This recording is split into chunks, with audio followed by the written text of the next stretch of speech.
ഇന്ന് സത്യം പറഞ്ഞാൽ കുറേ കളിയുണ്ട്. PL ആണെങ്കിലും ബുണ്ടസ് ലീഗയിലാണെങ്കിലും ലാലിഗയിലാണെങ്കിലും കുറേ ഒത്തിരി കളിയുണ്ട്. പക്ഷേ ഇന്ന് ഞാൻ എടുത്ത് കാണിക്കുന്നത്, അതായത് ഭയങ്കരമായിട്ട് നോട്ടീസ് ചെയ്ത സംഭവം എന്ന് പറഞ്ഞാൽ യുണൈറ്റഡും സ്പേഴ്സും തമ്മിലുള്ളതാണ്. കാരണം യുണൈറ്റഡ് എന്ന് പറഞ്ഞാൽ ഒരു കംബാക്കിൻ്റെ ഇതിൽ നിൽക്കുകയാണ്. കാരണം കഴിഞ്ഞ പ്രാവശ്യം വളരെ മോശമായിട്ടുള്ള രീതിയിലായിരുന്നു. മറ്റേ യൂറോപ്പ ലീഗിലാണ് അറ്റത്തെത്തിയിട്ട് തന്നെ സ്പേഴ്സ് തന്നെ ഫൈനലിൽ പൊട്ടിച്ചാണ്. സോ അങ്ങനത്തെ കുറേ പ്രശ്നങ്ങളും ഒരു നല്ലതൊന്നും നമ്മളെവിടെയും കണ്ടിട്ടില്ല. ഫുള്ള് ട്രോളൊക്കെ ആയിട്ട് അങ്ങനെ ഒരു താഴ്ന്നു നിൽക്കുന്ന അവസ്ഥയിലായിരുന്നു. പക്ഷെ ഇപ്പം അങ്ങനെയല്ല, ഇപ്പോൾ ഒരു കംബാക്ക് അടിച്ച് തുടങ്ങുന്നുണ്ട്. പിന്നെ യുണൈറ്റഡിന് മാത്രമല്ല 5 കളി ജയിക്കാൻ വേണ്ടിയിട്ട് പലരും കാത്തു നിൽക്കുന്നുണ്ട്. ആ ഒരു വിൻ സ്ട്രീക്ക് കിട്ടാൻ വേണ്ടിയിട്ട് പലരും കാത്തു നിൽക്കുന്നുണ്ട്. അപ്പം അങ്ങനെയും വെച്ചിട്ട് സ്പേഴ്സിനോട് എങ്ങനെയാവും എന്നുള്ള ആ ഒരു കൗതുകം എനിക്ക് തീർച്ചയായിട്ടും ഉണ്ട്. അപ്പോൾ എന്തായാലും ഞാൻ കാണാൻ നിൽക്കുന്നത് സ്പേഴ്സും യുണൈറ്റഡ് ആയിട്ടുള്ള കളി എന്തായാലും മസ്റ്റായിട്ട് ഞാൻ വാച്ച് ചെയ്യാൻ നോക്കും.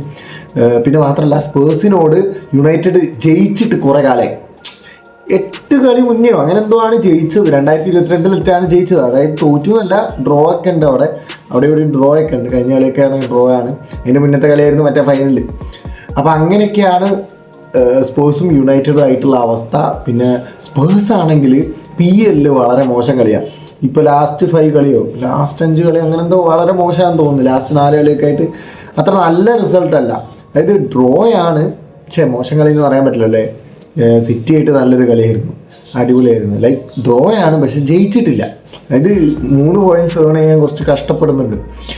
അപ്പോൾ സ്പേഴ്സിനെ സംബന്ധിച്ച് തീർച്ചയായിട്ടും പോയിൻറ്റ്സ് വേണം. യുണൈറ്റഡിനെ സംബന്ധിച്ചിട്ടാണെങ്കിലും അങ്ങനെ തന്നെ വേണം. ടോപ്പിൽ നിൽക്കുന്നുണ്ട്. പക്ഷെ യുണൈറ്റഡിനെ സംബന്ധിച്ച് മറ്റേ സംഭവമില്ലേ, ആ ഒരു കോൺഫിഡൻസ്, എന്താ പറയുക, ഫാൻസിൻ്റെ ഇടയിൽ ആ ഒരു സാധനം ഉണ്ടാക്കിയെടുക്കാൻ തീർച്ചയായിട്ടും ഈ കളി ജയിക്കുക വേണം. അങ്ങനത്തെ ഒരു സംഭവം തന്നെ വേണം. ഞാൻ വിചാരിക്കുന്നത്, ഞാൻ രണ്ടാളെയും ഒരു ജസ്റ്റ് എൻ്റെ ഒരു സംഭവം എന്ന് പറയുന്നത്, എനിക്ക് തോന്നുന്നു യുണൈറ്റഡ് ജയിക്കും. ഒരു 3-1 യുണൈറ്റഡ് ജയിക്കും. നിങ്ങളുടെ അഭിപ്രായം എന്താണെന്നുള്ളത് നിങ്ങൾ കമൻറ്റ് ബോക്സിൽ കമൻറ്റ് ചെയ്യുക. ബാക്കി നമുക്ക് കളി കണ്ടിട്ട് നോക്കാം എന്താ അവസ്ഥ എന്തായിരിക്കും എന്നുള്ളത്. ഞാൻ എന്തായാലും കളി കാണും. നിങ്ങൾ എന്തായാലും മസ്റ്റായിട്ട് കാണാമെങ്കിൽ പറ്റുമെങ്കിൽ കാണാൻ നിൽക്കുക. കാരണം നല്ല കളിയായിരിക്കും എന്ന് വിചാരിക്കുന്നു. അപ്പോൾ ഓക്കെ, ബൈ.